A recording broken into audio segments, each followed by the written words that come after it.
Thank you so much for joining Dental Marketing Theory, a podcast by Gary Bird. In today's episode, Gary talks with the one and only Dee Fischer, the CEO of Fisher Professional Group.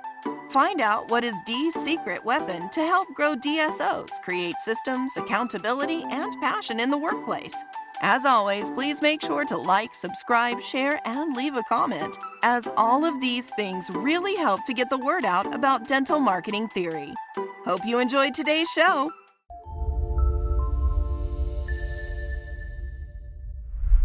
All right, we're live. I have Dee Fischer here with me today. I'm super excited. Dee doesn't know this, but I've watched Dee for years, and she's been just everywhere all the time, and she's kind of omnipresent. And I've always had a goal. I've always wanted to just collab with Dee, and so today, getting to do it on this public platform, I'm super excited about it. Dee, thanks so much for coming on. Oh, thanks for having me, Gary. Absolutely, I appreciate absolutely. that. So tell me about an exciting place you've been recently. I know you travel pretty much every week. What are somewhere exciting that you've been recently? Actually, Bend, Oregon, excuse me, Bend, Oregon was a great place. Just to see the fall foliage coming out was amazing. You know, what nature can do. It's just a reminder to take that moment. So just a great experience. Bend's there. actually an awesome area, and a lot of people don't realize it's kind of like a mini tech center because a lot of those bigger tech companies have started to move facilities there. So it's a booming little area. Up and coming for sure, and great for the dental world, to say the least. Absolutely, yeah. I know we have a mutual client there, and they do wonderful things.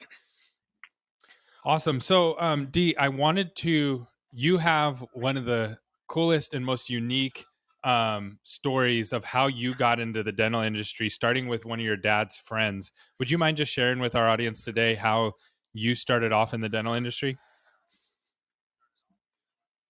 Sure. My dad had a friend who was a dentist in Wallington, New Jersey, and he asked me to, maybe try it out. And my dad, excuse me, Gary, my dad, for being a European dad, said, doctor or lawyer.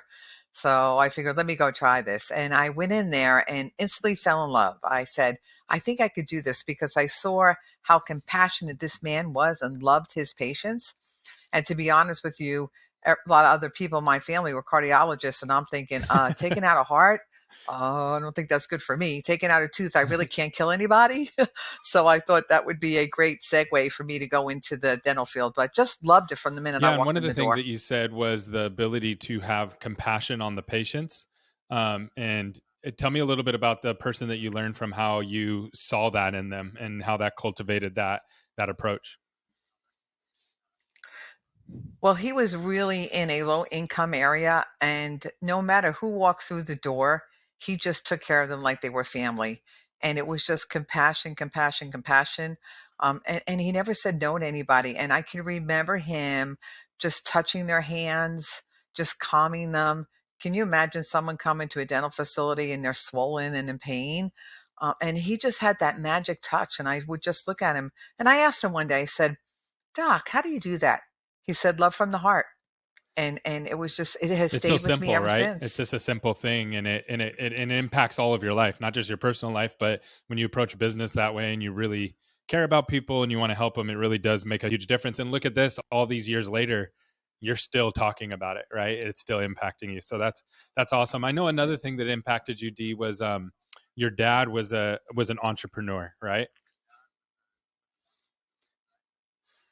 Yes. And he was flipping houses way back when, before it was popular, had 5 children to support. And I remember, he bought a limousine one day and he came home and said, I'm going to start a limousine business. And he said, watch, I have one, but it'll be 25 one day. And we all kind of snickered a little bit. But he did it, and he showed us the work ethic. He's like, this is not going to be easy. I'm going to fail. But I'm going to go after the entertainment climate in Manhattan. And he learned it. I remember he landed his first client, and he just grew it. But I think what remained with me was he told us we had integrity and dignity, and if you do it right and keep your dignity, you'll always be well. You'll do well.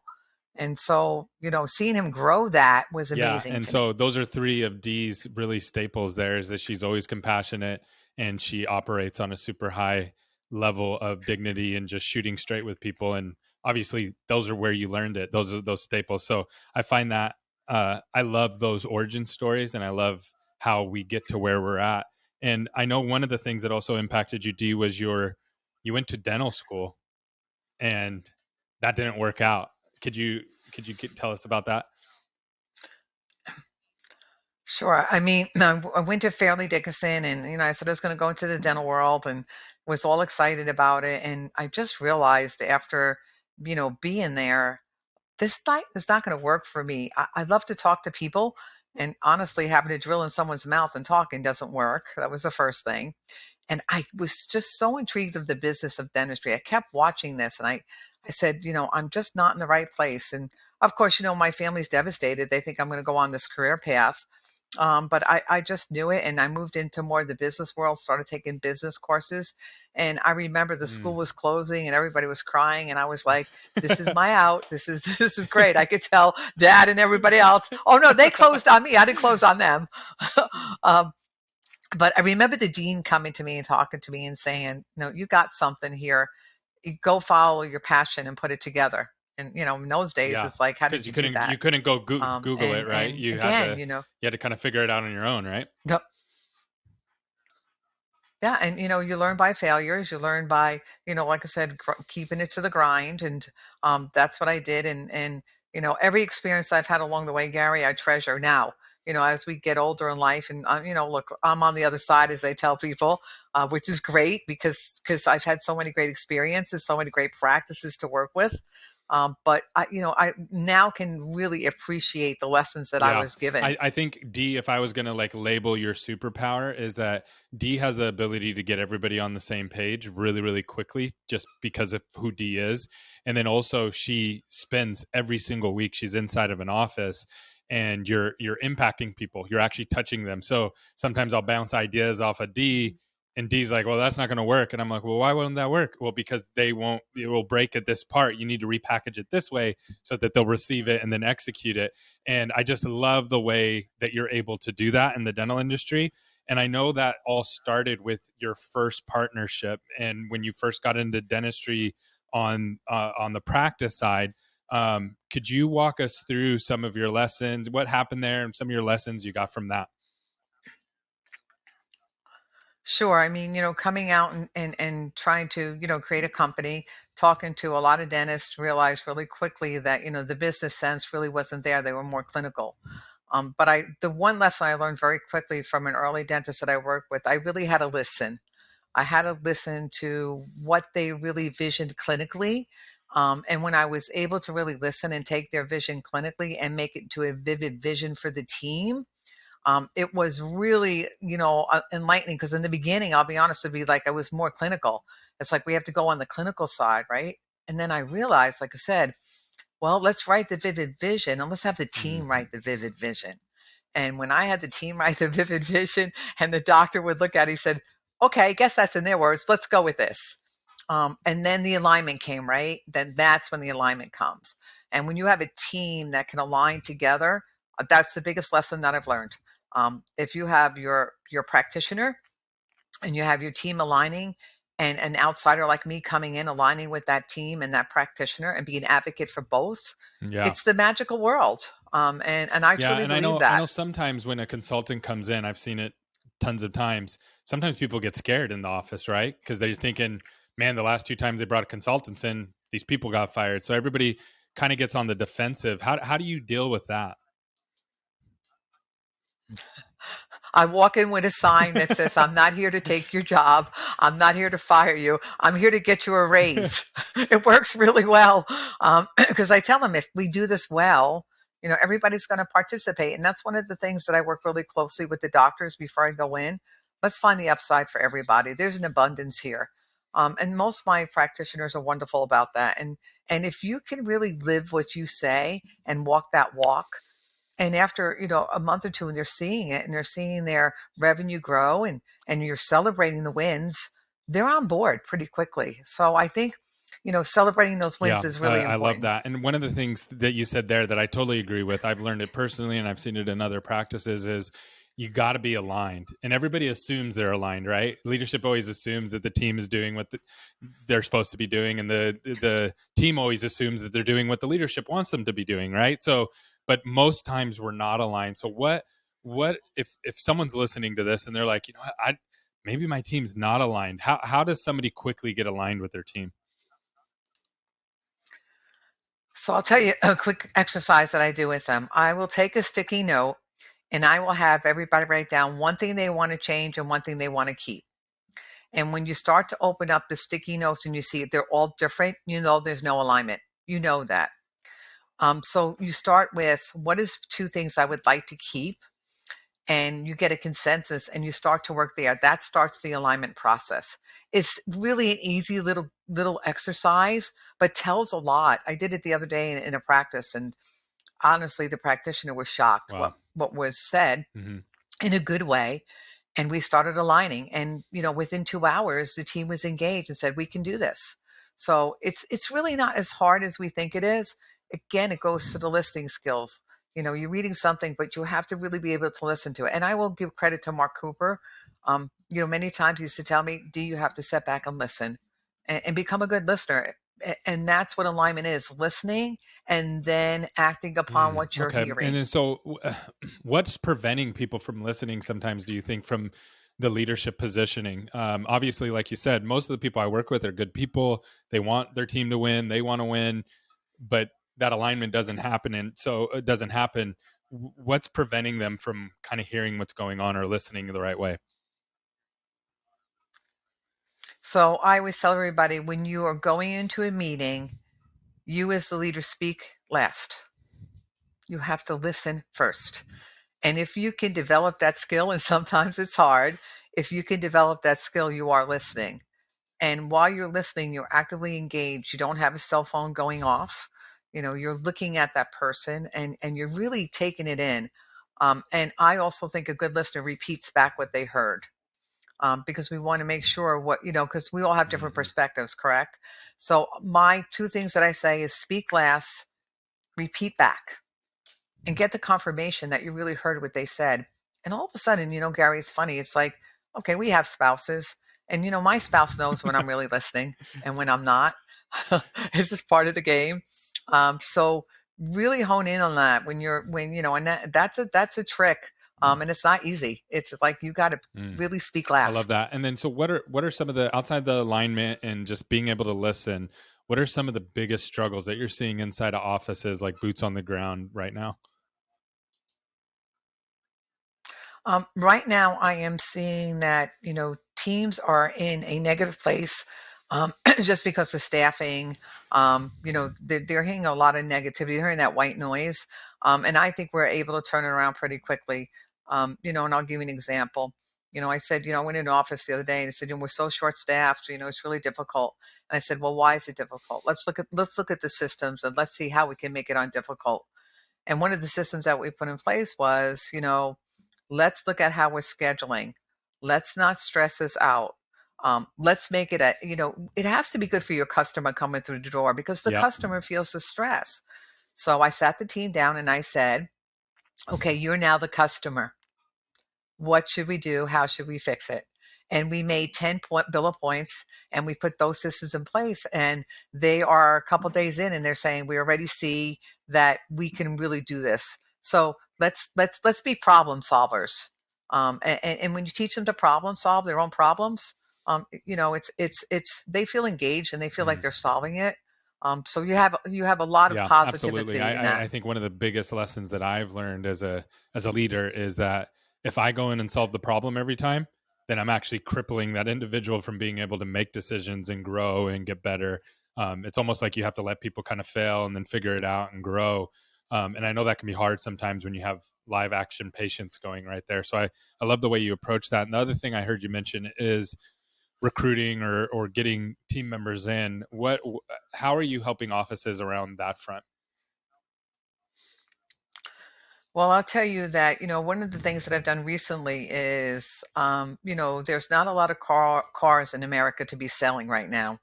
And I went to the higher end dealerships, and they have great customer service skills. They're good in sales. Really know about collecting money and finance. And I took 4 of them through a dental 101 and gave them 10 codes, had them present treatment plans, and we've been able to fill slots. And it's been amazing. And they are very, very thankful to have a new career. Wait. So let me And just really stop are you. turning So them just to to make sure we're on the same page. So you went down and got people who were working at the car lots, who are great salespeople, and they're obviously like you said, the high end car lots are unbelievable salespeople there, right? And they really teach them the techniques of sales. So you took them and brought them into the dental offices. Yeah. Yes, we did. And, it was just, I handed out my business cards. And, I put them kind of through boot camp 101 for 2 days, gave them a test. Could they take the codes? And, one of my practices called me and they said, actually this morning he said, Dee, he showed up. He's in a suit and tie. I'm like, yes, Yep. that's what they're used to. I'm like, Yep. he doesn't have scrubs. But Yep. they get out of the box, Gary. I've gone to the real estate market. That's the biggest thing I tell people. There's plenty of people that, sometimes if you just give them the opportunity and show them the way, Yep. they'll come aboard, and they're very grateful. So I think if we're short staffed in the health field, like I said, Yep. just go out of your box a little bit and get creative and say, what's in my area. And I've been just handing out business cards in the areas that I'm working. I've been handing out the doctor's business cards, and we've gotten a lot of good Yeah, response. I love that because it's so true, right? Because yes, dentistry is being hit, right? So there's a shortage, but so are other people, and there's people getting hit even harder than dentistry, and so there's always opportunities, right? And I love the way you took a negative and spun it into a positive, not just for the practice, but for the individual that probably wasn't selling a lot of cars because there's not a lot of cars to sell right now. So love that mindset. Share with us a little bit too. I've heard you speak about interviewing. Could you just give us a couple quick tips about interviewing that people could apply and just really would help them? Sure. For me, the interview process is very different. I do not like to do what I call the traditional interview, like, why are you here for the job? Not that they're bad questions. I like to ask more about the person. I'm going to ask them, basically, what do they expect out of this? What do they expect out of this position? What are they expecting out of life? Do they have a growth mind? One of the questions I ask, everybody is, I really know everybody has goals. That's kind of a typical question. But what is the specific goal that's going to make your heart sing? Mm-hmm. I asked that on an interview. And it might not have anything to do with the position. Some tell me that, they want to have family. Some tell me they want to buy a house. Some people tell me that, that they want to grow. And right there at the interview process, I'm going to show them how we can give them a growth plan. They get excited at the interview process. It's different than a traditional interview. And I tell people all the time is, let me tell you, there are some very great interviewers. There are people that learn how to interview very well. But when they walk in the room and these questions are so non-traditional, that you'll know right away if they're answering you honestly. You get that. So, and then the other thing is, I am a big believer. When we're hiring a practitioner, I really like the spouse to be involved, because a lot of times, the spouses are not involved, and then that decision is made, and it's in 90 days. No, this really wasn't the right fit. So for me, key when I'm hiring a provider, it's a twofold. And I welcome that. And just because a lot of times, whether you're male or female, we have professional couples now. We have some couples that someone's staying home, and you have to make the couple happy, right? You have to really make sure that's happening. So to me, that's a very Awesome. I important love part of the way interviewing. you phrase the heart sing. What makes your heart sing? I always ask, what are you passionate about? And people usually go, well, what do you mean, at work or personally? I'm like, if you got to go do something and do it a lot, what would make you really happy? And it really does. It kind of shows you where their mind is and if they're going to fit into that position or not. So I love approaching it from a passion standpoint, because if someone's truly passionate, you don't have to chase them down and get them to show up, because they're going to do it because they're super excited to do it. So I love that mindset. So another thing that I know that you're working on is, and that you've been doing for years, is the mentorship for dentists to entrepreneurship. Could you share some of that with us? Sure. I like to work with a lot of the young dentists that are coming out, and I'll give you an example. Years ago, I kind of started it was my little group, I called it, and we had young female doctors at that time coming out, and they couldn't afford to go to conventions. They were going through dental school. It was pretty tough. So we said we're going to mentor these young ladies and young men and bring them out. And we surely did that. We would pay for them to go to convention.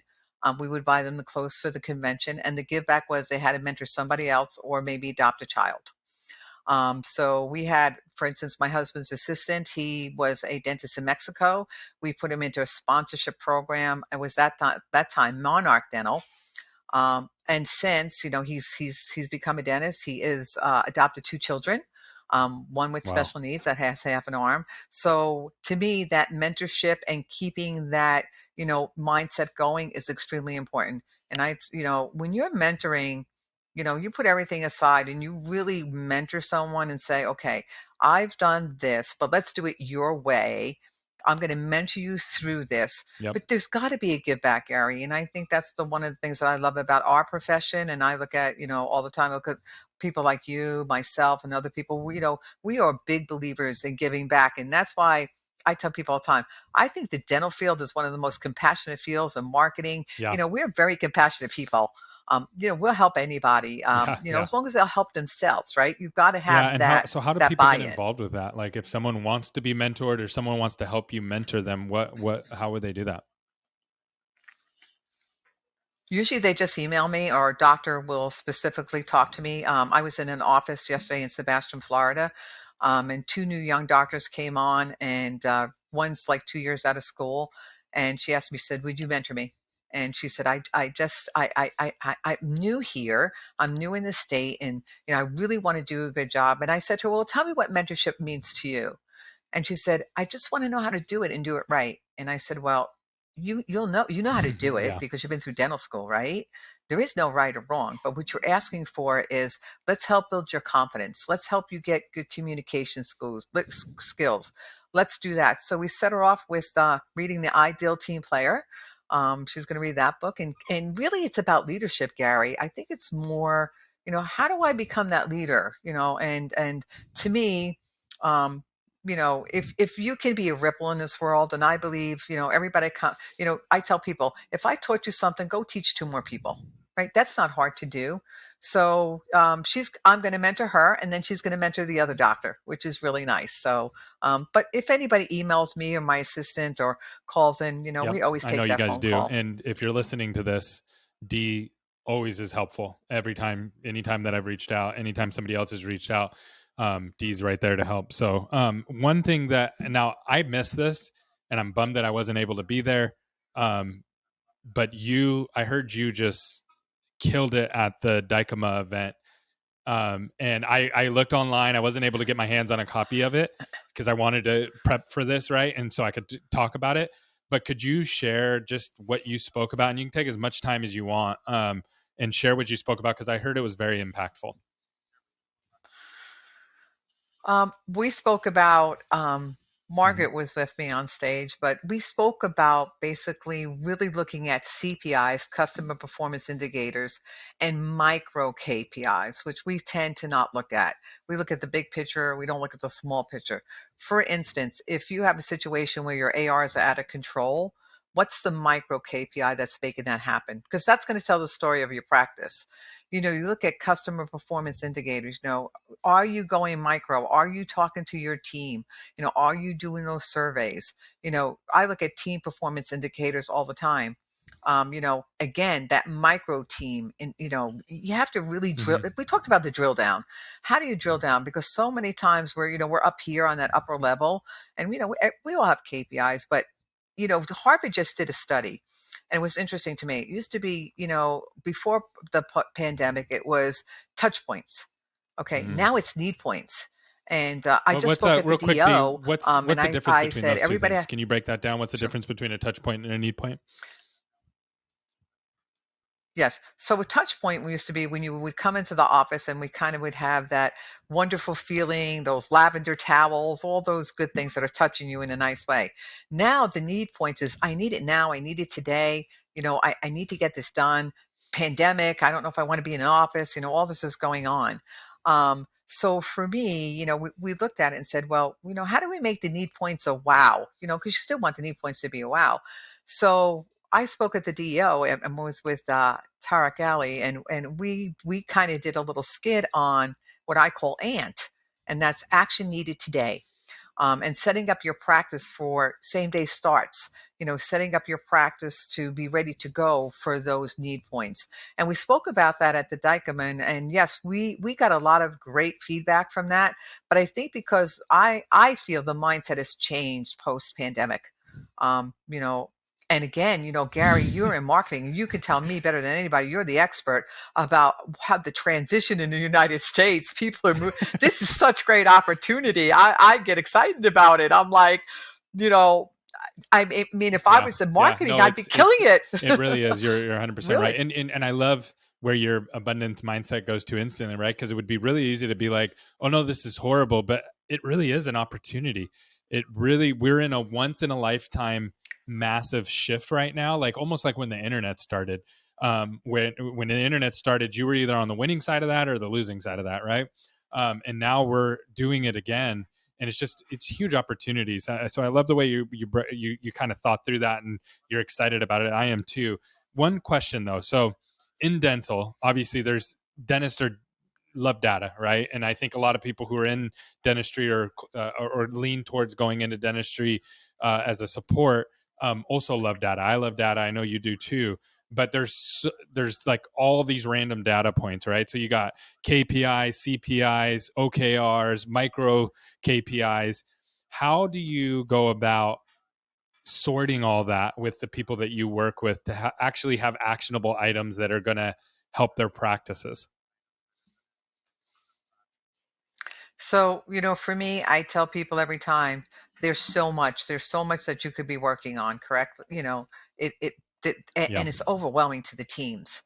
And I go in and we pick 2 focal points. What are the 2 things that are going to impact your team to make them feel really engaged? And if the team becomes engaged, the practice becomes engaged. The practice becomes engaged, the provider becomes engaged. So pick 2 things that you want to start with. Don't overwhelm your team. I see people sometimes, they go in with these scorecards or will go in and they're like, a page long. You really don't need to do, in my opinion only, start small, start simple. Simplicity is the best to me because people understand simplicity, right? They are human nature. Human nature tells us if you're given something and you have to fill out all these categories, human nature says, "Oh, this is such a job." Right? This is overwhelming. But if you give somebody, you give somebody that's something very, very, very common sense to them and simple, they're going to engage and do it. So don't, I know we all go to these conventions and, we're all guilty of it. I was in the beginning. Please just pick Don't 2. do all of it. Don't do all of it at It's once. kind right? of like, no. Look at the food industry. They were really smart. Remember when Pick 2 came out? Pick a super, right? They were really, follow that. They were pretty smart what they did. That you did there, Dee, you actually started with the team first. You didn't start. So an entrepreneur goes to the revenue flow first, right? The dentist might go to the patient first because that's their main focus, right? But if you caught that, you went to the team first. And one of the things at SMC, we're a team first culture, meaning we always think of our team first in the equation, and we put the customers in there, but we're looking at it through the lens of the team. Why do you do that? Because the team is my customer. And when the team performs, the business performs. And I am a true believer. If you take care of your team, you're taking care of your business. That's just my mindset. A lot of people, they might think differently, but I can tell you that from my experience, working with the teams that I've had the privilege across the country, I don't think there's too many people that don't want to do well, Gary. I tell people all the time, it's like, your teams don't want to not perform. They just don't know how to get there sometimes. And if your team's performing, you're going to perform because look, the dentists went to dental school. They know how to perform dentistry. They graduated. They know what to do. But, the team sometimes, like I said, getting that alignment and the understanding, they just don't know how to do it sometimes. And some of us are not the best communicators. Look, it's taken me a lot of years, a lot of coaching to get my communication skills. And I'm not even nowhere near 100% yet. But, you recognizing the value of the team. When you recognize the value of the people that you work with and what they really mean to you, look, we're in a great time of year right now, right? We're speaking, it's around Thanksgiving. That gratefulness Yeah. has to come through every day. And if you can do that and let your team see it, Yep. you're going to win. I totally agree with you. That's exactly my mindset. And again, like to your point, not everybody agrees with that, right? A lot of business people teach you put the customer first or you put the revenue first, because without the revenue, you don't have a business, which I understand that. But in the day and age that we live, I really think your team, because they're closest to you, you're around them all day, you put them first, they'll set the customer up for success if you put them first, because they can feel that. And I love that mindset. Now, I was listening to prepare for this podcast. I was listening to a podcast that you did in May of 2020, and you said, hey, so this is right coming out of COVID, right? And so COVID just hit, and we're April, May, June, somewhere in there. So we're 2 months, and you said, guys, we're going, Dee warned everybody. And I didn't hear anybody else talking about it. You said, we're about to have too much business, and then we're going to have nothing. It's going to be this dry spell. And it literally happened, like exactly as you said it was going to happen. Everybody had record months, more dentistry than they could ever have before, because everybody kind of poured back in. But then we had this big valley again, because there was not our normal recare from that 2-3 months where almost everybody was shut down. So I really respect your ability to be able to see into the future like that and look at trends and see what's coming. So what's coming in 2022 from your point of view? So for me in 2022, I think the first part of the year, we're going to have to work a little bit harder. And just because of what we're hearing in the economy and things are going on. But I do think it's going to break. My prediction around March, April, we're going to learn how to master this. And I do believe if you carry out the ant theory all year long, action needed today, and work on your practices that way, you're going to do wonderfully. I think, like I said, the way we were doing things before, we were able to schedule a doctor 2 weeks out. You were able to schedule your hygiene way out. It's a little bit different right now, but there are systems that you can put in place to make it really work for you. There's still a lot of opportunity. I always tell people all the time, we went through a real estate crisis way back when, but 80% of the people still had to come to the dentist. When was we're that? in that same when market was that now, time and that I you're think, referring like I to? said, I was way Yep. back in Yep, I 2008 remember. when we had the real estate crisis.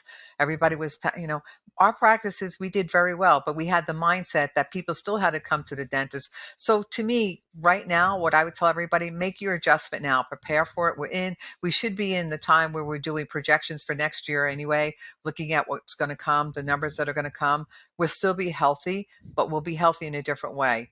And the way that you're going to stay healthy is, like I said, just really preparing every day. You're going to have a map for every day for a little bit, but I think March it'll break. I think, look, we are human. We're humans, right? And we get used. We kind of get used to something pretty quickly, Yep. right?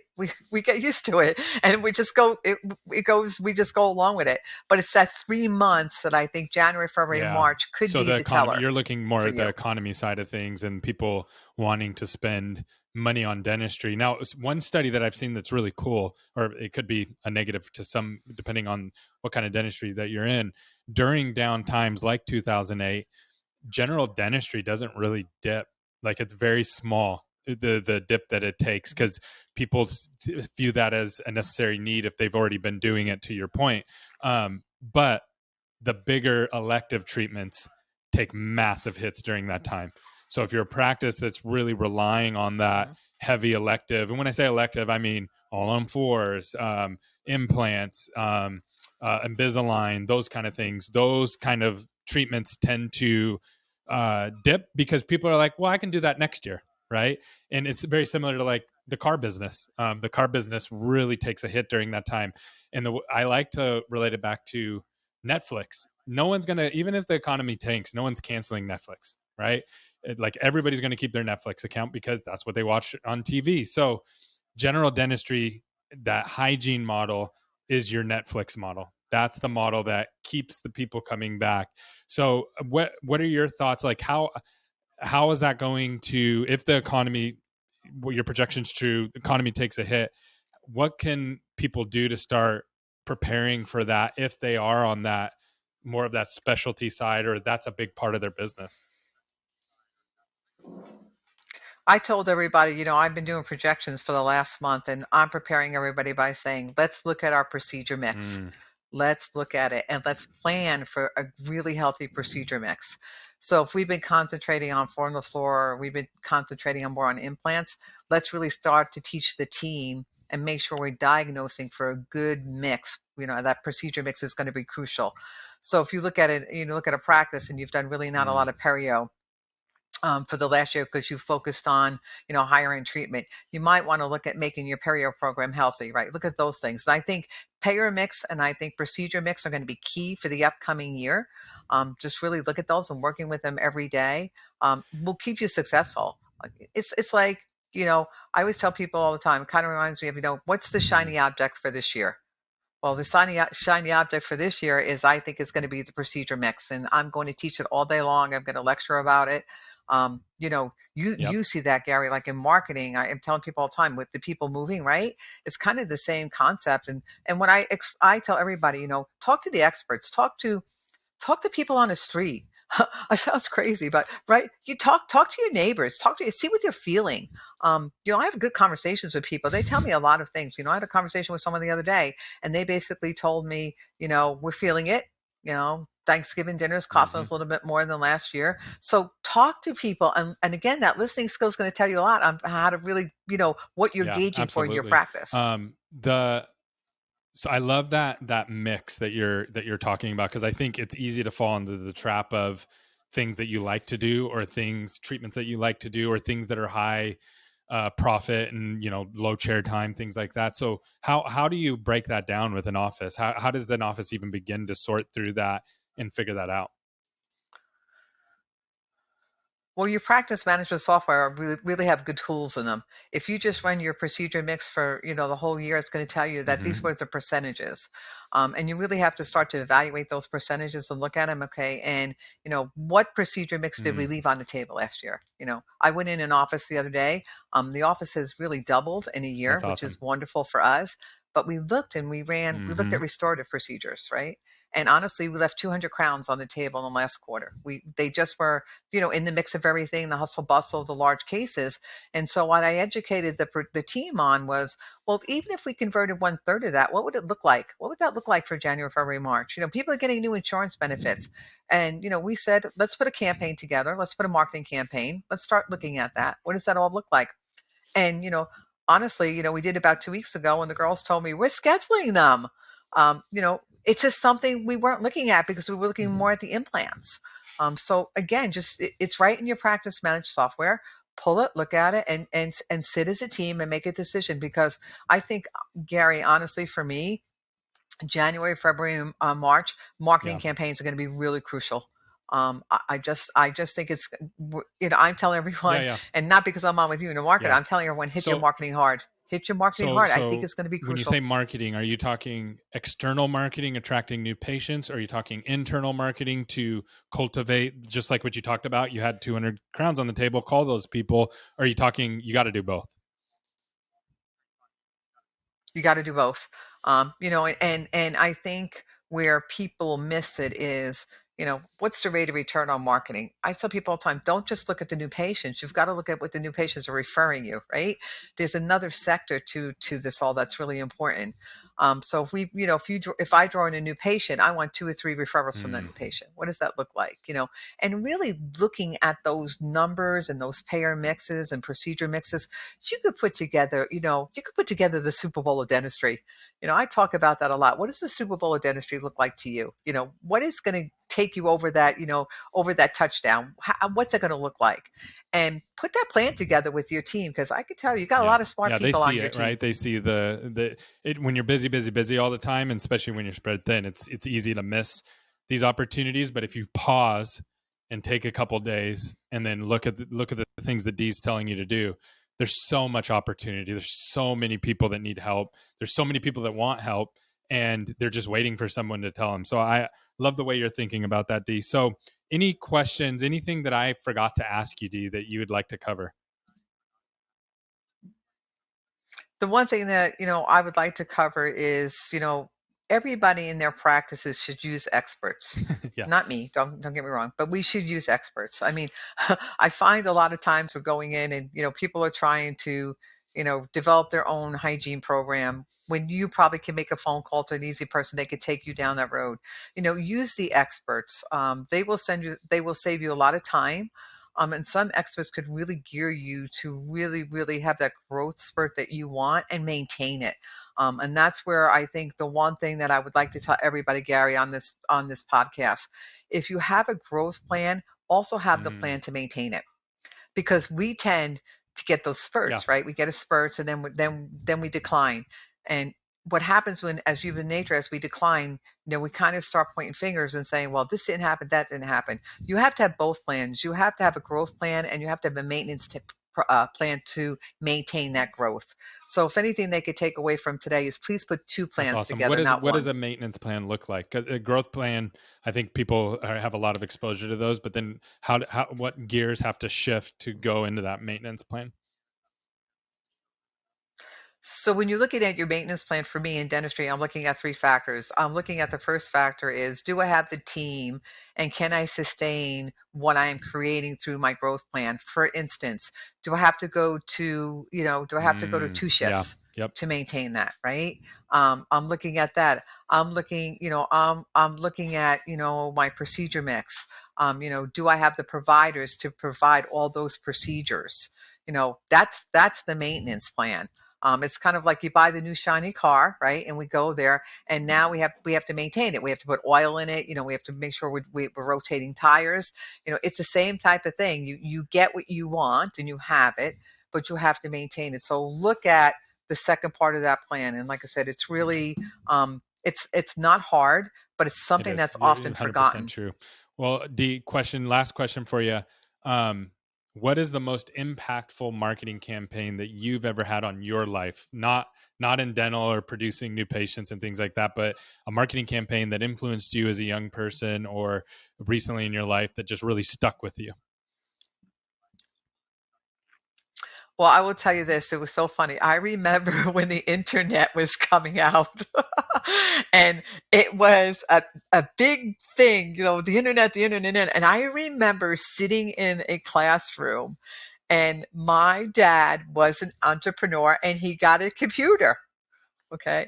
And there was big marketing for Apple. Right. And I remember that I was like, this is like genius, this is genius.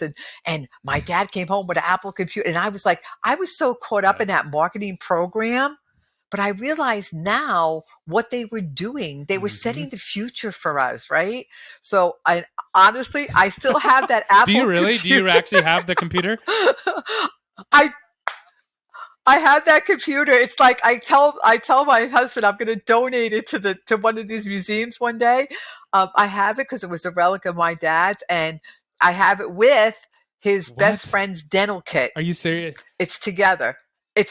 And I tell. Yeah, I can't wait to donate it somewhere. Like it has to be. There's not a lot of those. Those are hard to get your hands on. That is so cool, Dee. Well, thank you so much for coming on today. Real quickly before we close out, how can people connect with you? What's the best way to if someone says, "Hey, I want to learn from Dee," or "I want just some more information about Dee," what's the best way for them to get a hold of you? They either could go to my website, Fisher's Professional Group, or just email my wonderful assistant. And without her, I wouldn't be anywhere. It's Tammy, TAMMY, at Fisher's, FISCHERS Pro. You reach out to her. Like I said, even if it's just a question, we are not the type of person that's going to say, hey, you have to have a full consultation and we're going to charge you for every little thing. We're givers and we will remain that way for the rest of our career. I know that to be true. And if you're listening to this and any of this resonated with you, reach out to Dee, talk to her. She is this way 24/7, the most energy of anybody in the industry. I really, really appreciate you coming on and sharing your knowledge today, Dee. Thanks so much, Gary. Thanks for having us. We really appreciate it.